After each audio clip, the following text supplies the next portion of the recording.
నమస్తే. Already Olympics జరుగుతున్నాయి. అయితే ఒక దురదృష్టకరమైన వార్త ఆల్రెడీ అందరికీ తెలిసిందే. వినేష్ గురించి ఒక 100 గ్రామ్స్ ఎక్కువ బరువుందని తనని డిస్‌క్వాలిఫై చేశారు.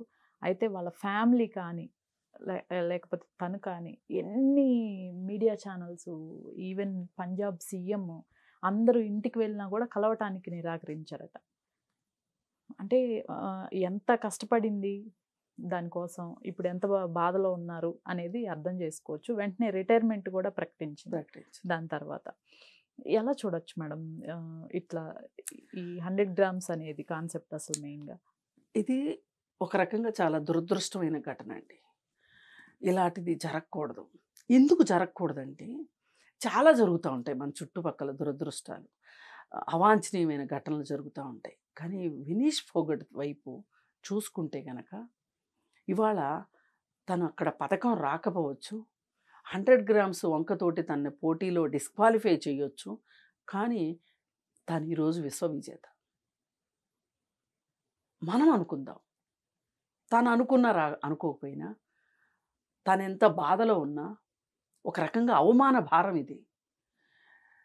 నువ్వు నీ వెన్నుముకని నిటారుగా పెట్టుకున్నందుకు, ఈ దేశం నీకిచ్చిన బహుమతి అని చాలామంది అంటున్నప్పటికీ, ఏ విధమైన మాటలు మాట్లాడుకున్నప్పటికీ కూడా తను విశ్వవిజేత.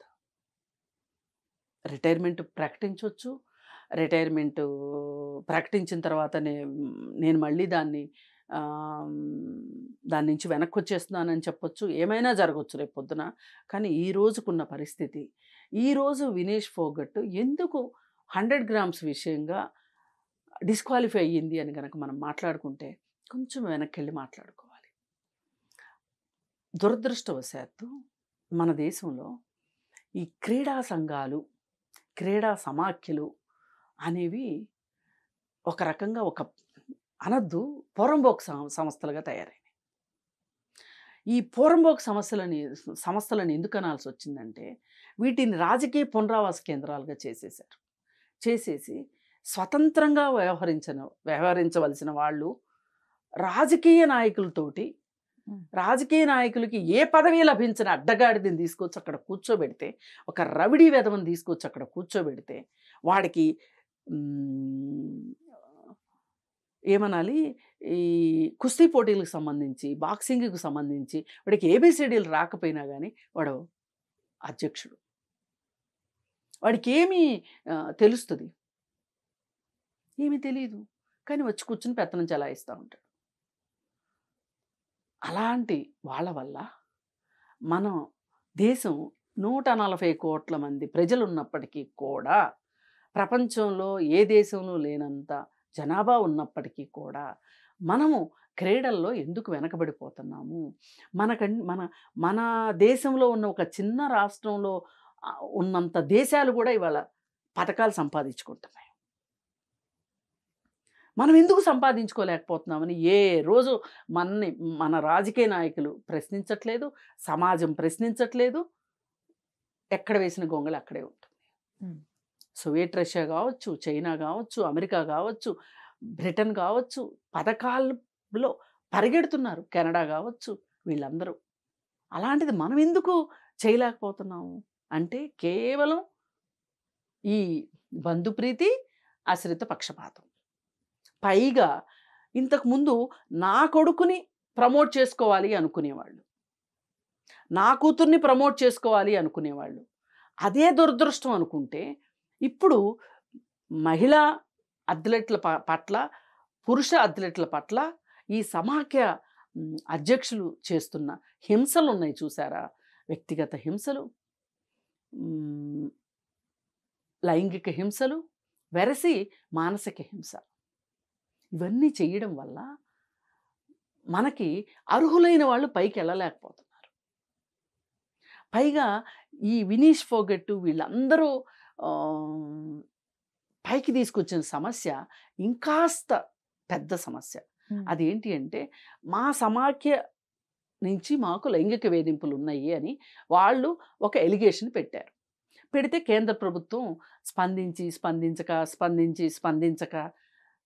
ఏం చేసిందంటే, చివరికి తప్పనిసరి పరిస్థితుల్లో పౌర సమాజం నుంచి వీళ్ళకొస్తున్న అండని చూసి మద్దతును చూసి భయపడి ఒక రకంగా మేరీ కోమ్ తోటి ఒక కమిషన్ వేయించింది. కమిషన్ వేయించినప్పటికీ కూడా ఆమె విచారణ చేసింది. వీళ్ళందరి దగ్గర నుంచి తీసుకొని ఒక సీల్డ్ కవర్‌లో గవర్నమెంట్‌కి హ్యాండ్ ఓవర్ చేసింది. కానీ అందులో ఏముందో ఇంతవరకు బయట పెట్టలా. ఆ బ్రిజ్‌భూషణ్ అనే ఒక బీజేపీ నాయకుడి కోసం కేంద్ర ప్రభుత్వం పడరాని పాటలు పడుతుంది. ఇవాళ మన ఖ్యాతి మొన్నటిదాకా ఈ దేశం వరకునే ఉంది. ఇలాంటి దరిద్రపు ఖ్యాతి ఇప్పుడు ప్రపంచం అంతా విస్తరించింది. అసలు వీళ్ళు పోరాటం చేయడం వల్లనే ఇవాళ ఈ అనర్హత పడిందా? ఈ దేశంలో అనర్హత కాకుండా ఒలింపిక్స్‌లోనే అనర్హత పడేలాగా చేశారా అనేది ఇవాళ చర్చనీయాంశమై కూర్చుంది. ఇప్పుడు ఈవెన్ డిస్క్వాలిఫై చేశారు అని మోడీకి చెప్పగానే పీటీ ఉష వెళ్ళి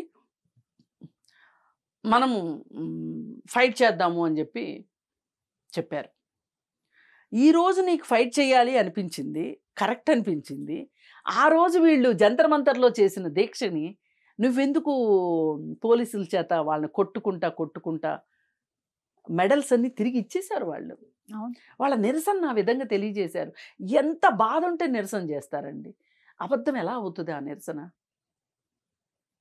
ఆ రోజే గనక బ్రిజ్‌భూషణ్‌ని బీజేపీ ప్రభుత్వం శిక్షించున్నట్లయితే అతన్ని రిమూవ్ చేసేసి వీళ్ళ మాటల్ని విని వీళ్ళకు ఒక ఆత్మస్థైర్యాన్ని ఇచ్చున్నట్లయితే గనక, కాస్త వెన్నుదన్నుగా ఉన్నట్లయితే గనక ఇవాళ ఈ పరిస్థితి వచ్చుండేది కాదు. మళ్ళీ ఇంకొకటి, ఇన్ని జరిగినా కానీ వాళ్ళు ఆత్మస్థైర్యంతో ధైర్యంతో ముందుకెళ్తే వాళ్ళని అక్కడ ముందు రోజు రాత్రికి తెల్లారి పొద్దున్నకి 2 కిలోలు ఎలా పెరుగుతారండి? ఏం తింటే పెరుగుతారు? మన హైదరాబాద్ దమ్ బిర్యానీ, ఇద్దరు మనుషులు దమ్ బిర్యానీ తింటే కానీ, ఇద్దరు మనుషులు తినేంత తింటే కానీ అవ్వరు. పైగా బరువు పెరిగాను అని అర్థం అవ్వగానే ఆ అమ్మాయి రాత్రంతా కసరత్తులు చేసి ఒంట్లోంచి రక్తం కూడా తీయించుకుని, జుట్టు కత్తిరించుకుని, జెర్సీ కత్తిరించుకుని వెళ్తే కూడా 100 గ్రాములు ఎక్కువ ఉంది. ఇంత బాధాకరంగా ఉంటాయి క్రీడాకారుల జీవితాలు. రక్తం తీయించుకోవడం అంటే ఏంటి చెప్పండి? అసలు ఆమెకి ఆ బరువు ఎలా వచ్చింది అనేది చూస్తే, మీరు నిన్న నుంచి ఇప్పటి వరకు ఏం తీసుకున్నారు అని అడిగితే ఆవిడ ఎనర్జీ డ్రింక్ తాగాను అని చెప్పింది. ఆ ఎనర్జీ డ్రింక్ ఎవరిచ్చారు? కోచ్ ఇచ్చాడు. వాళ్ళు కోచ్ చెప్పందే నుంచోమంటే నుంచుంటారు, కూర్చోమంటే కూర్చుంటారు. క్రీడాకారులు ఆ మాత్రం క్రమశిక్షణ ఉంటుంది. వాళ్ళు అసలు కోచ్‌లకు ఎదురు తిరగరు. అథవా ఎదురు తిరిగారు అంటే బలీయమైన కారణాలు ఉంటాయండి, వేధింపులు ఉంటే తప్పితే వాళ్ళు ఎదురు తిరగరు. తల్లిదండ్రుల మాటన్నా కాదంటారు కానీ కోచ్‌ల మాట కాదనరు. మరి ఆ కోచ్ వెనక బ్రిజ్‌భూషణ్ ఉన్నాడా? ఇప్పుడు ప్రపంచంలో ఎవరికి అర్థం కావట్లా. ఒక్క రాత్రిలో ఓవర్ నైట్ గంటల్లో 2 కిలోలు బరువు ఎట్లా పెరుగుతారు అనేది. అందుకని నేను ఏది ఏమైనప్పటికీ, ఎన్ని కుట్రలు ఉన్నప్పటికీ, ఏం జరిగినప్పటికీ కూడా, ఈమెకు పథకం రాకపోయినప్పటికీ కూడా ఈమెకు ఒక స్పెషల్ పథకం ఆమెకి ఉంది. ఇది ప్రజల తరఫు నుంచి ఉంది. ప్రజల హృదయాల్లో వినీష్ ఫోగట్ ఉంది అనేది అర్థమైపోయింది. అందుకని ఇప్పుడు ఎవరైనా అనొచ్చు, ఏదైనా చేస్తే కుక్కని పెనుల్లో పడి ఉండకుండా నోరు మూసుకుని మీ పనేదో మీరు చూసుకోకుండా తగుదనమ్మా అంట ఉద్యమాలు చేస్తారా అని కూడా కొంతమంది మాట్లాడవచ్చు. కానీ ఇలాగే స్వాతంత్ర పోరాటంలో స్వాతంత్ర సమరయోధులు అనుకుని ఉంటే మనకు స్వాతంత్రం వచ్చేది కాదు. ఇవాళ మనం మాది స్వతంత్ర దేశం అని చెప్పుకునేవాళ్ళం కాదు. కొందరి త్యాగాలు ఇంకొంతమందికి భోగాలు అవుతాయి. అలా వినేష్ ఫోగట్ ఉద్యమం చేసినందువల్ల ఆమెకు పథకం రాలేదు అని ఎవ్వరూ అనుకోవద్దు. ఉద్యమం చేయడం కరెక్టు. ఇవాళ ఆమెకి పథకం రాకపోవటం అనేది కూడా, రాలేదు అనేది అనుకోకుండా ఆమెకి మనం ఇచ్చే ఒక బాసట, మేమున్నాము, ఈ దేశం మొత్తం నీ వెనకుంది అని చెప్పటమే ఆమెకు పథకం వచ్చిన దానికంటే ఎక్కువ. అందుకని దయచేసి రాజకీయ నాయకులు క్రీడలకి రాజకీయాలకి ముడిపెట్టకండి. ఇప్పుడు క్రికెట్ క్రీడా సంఘానికి అమిత్ షా కొడుకు ఆయన ఏదో పోస్ట్లో ఉన్నాడు. ఉమ్, అతనికి నాకు తెలిసి ఎన్ని వికెట్లు ఉంటాయో కూడా అతనికి తెలుసని నేను అనుకోను. అసలు క్రికెట్లో 11 మంది ఆటగాళ్లే ఉంటారు అనేది కూడా తెలుసని నేను అనుకోను. ఓవర్ ఏంటి అనేది కూడా ఎందుకంటే మనం పోయినసారి చూసాం కదా, ఆంధ్రప్రదేశ్ గవర్నమెంట్లో నీటిపారుదల శాఖ మంత్రికి క్యూసెక్కులకిన్ను ఇంకా దేనికో తేడా తెలియలేదు. పైగా ఇంకో ముఖ్యమంత్రి స్థాయిలో ఉన్నవాడికేమో పొటాటోకి టమాటోకి తేడా తెలియలేదు. ఇట్లాంటి తెలివి తక్కువ వాళ్ళందరూ రాజకీయాల్లోకి వస్తే ఇలాగే ఉంటుంది. అలాగే ఇలాంటి తెలివి తక్కువ వాళ్ళందరూ కూడా ఒలింపిక్ సంఘాలకి అలాగే క్రీడా సంఘాలకి అధ్యక్షులైతే ఇలాగే ఏడుస్తాయి. మనకు పథకాలు ఇలాగే ఉంటాయి మరి. అందుకని ప్రక్షాళన జరగాల్సిన అవసరం ఉంది. ఈ అమ్మాయి ఏం చెప్పిందంటే ఇంకొక మాట, నేను నా కోసం పోరాటం చేయట్లేదు, భవిష్యత్తులో వచ్చే అమ్మాయిల కోసం నేను పోరాటం చేస్తున్నానని చెప్పింది. చాలా చాలా గొప్ప మాట. ఈమెలో అలాంటి పోరాట స్ఫూర్తి ఉండాలి. రిటైర్ అయినంత మాత్రాన పోరాటం ఆగుతుందని అనుకోవద్దు. కానీ ఈ సందర్భంగా తను ఒకటి కోరుకుందాం, నీ దగ్గర క్రీడా స్ఫూర్తి ఉంది, దేహ దారుఢ్యం ఉంది, ఆత్మస్థైర్యం ఉంది, నువ్వు రిటైర్ అవ్వడం మట్టు కరెక్ట్ కాదు. ఒక్కసారి పునరాలోచించుకోమని చెప్పు. Right madam, thank you. Thank you.